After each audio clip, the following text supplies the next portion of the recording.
할렐루야! 예배 자리에 함께 하시는 성도님들을 환영하고 또 축복합니다. 설 명절은 어떻게 보내셨나요? 가족들과의 만남, 분주했던 이동, 명절 음식까지 각자의 모습은 다 달랐을 것입니다. 그러나 오랜만에 만나는 가족들로 인하여서 즐거운 시간이셨기를 소망합니다. 설 명절이 지나고 우리는 다시 일상으로 돌아왔습니다. 오랜만에 가족을 만나 웃기도 했고 어쩌면 마음 한켠이 불편했던 시간들도 있었을 것입니다. 명절은 가족을 다시 생각나게 하면서도 동시에 우리 가정의 현실을 직면하게 합니다.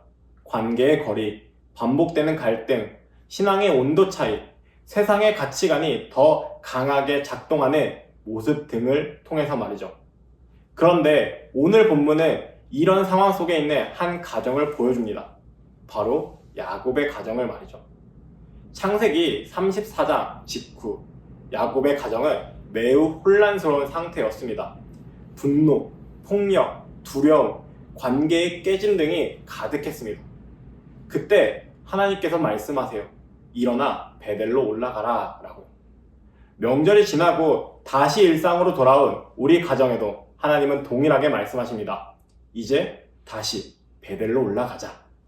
이 말씀이 어떤 의미인지 본문을 살펴보면서 함께 나눠보도록 하겠습니다. 1절입니다. 일어나 베델로 올라가서 거기 거주하며. 아멘.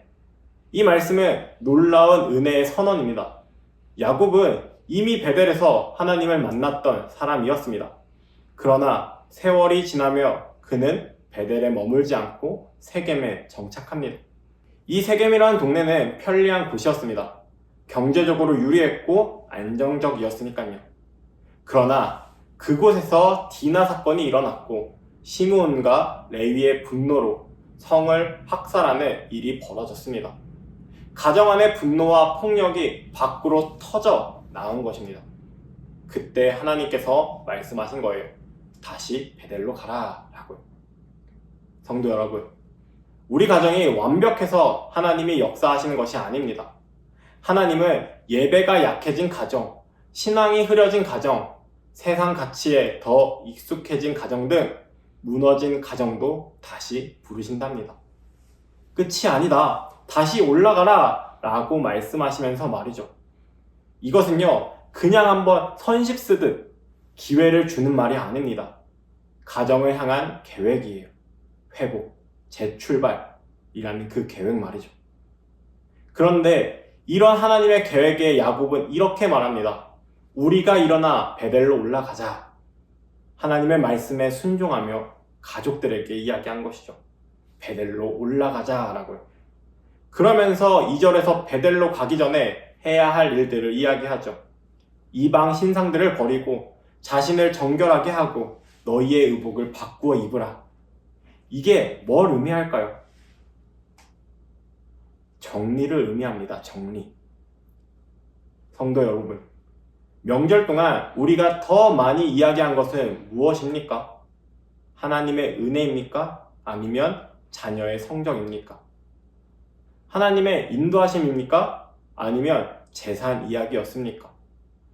이 모든 것들은요, 우리가 베델로 가기 전에 먼저 정리해야 할 것들입니다. 순종은 감정이 아니라 결단이며 말이 아니라 행동임을 기억하십시오. 그렇다면 우리는 여기서 이런 질문이 생길 수 있습니다. 왜 베델일까? 베델은 단순한 지명을 이야기하지 않아요. 야곱이 하나님을 처음 인격적으로 만난 자리를 이야기합니다. 그때 야곱은 도망자였습니다. 미래도 없고 관계도 깨졌고 불안 속에 있었습니다.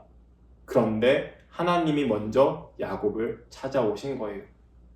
즉, 베델은요, 야곱이 하나님을 찾은 곳이 아니라 하나님께서 야곱을 찾아오신 자리입니다. 그러니까 하나님이 지금 다시 베델로 부르신다는 것은요, 내가 처음 은혜 받았던 자리로 돌아가라. 관계의 근원을 다시 세워라 라는 것을 의미한답니다. 세겜에서 야곱은 하나님께 제단을 쌓지 않았습니다. 하나님을 의식하는 삶이 점점 흐려졌습니다. 그리고 그 사이 가정 안의 문제들이 통제되지 않는 못한 채 터져 나오게 됩니다. 그래서 하나님은 말씀하신 거예요. 베델로 올라가라. 하나님과의 관계를 회복해라 라고 말이죠.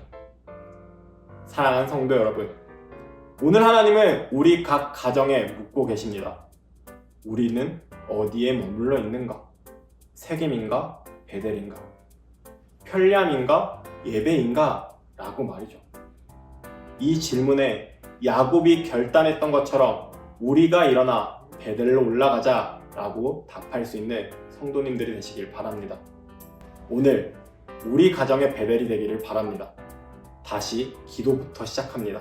다시 말씀부터 펼칩니다.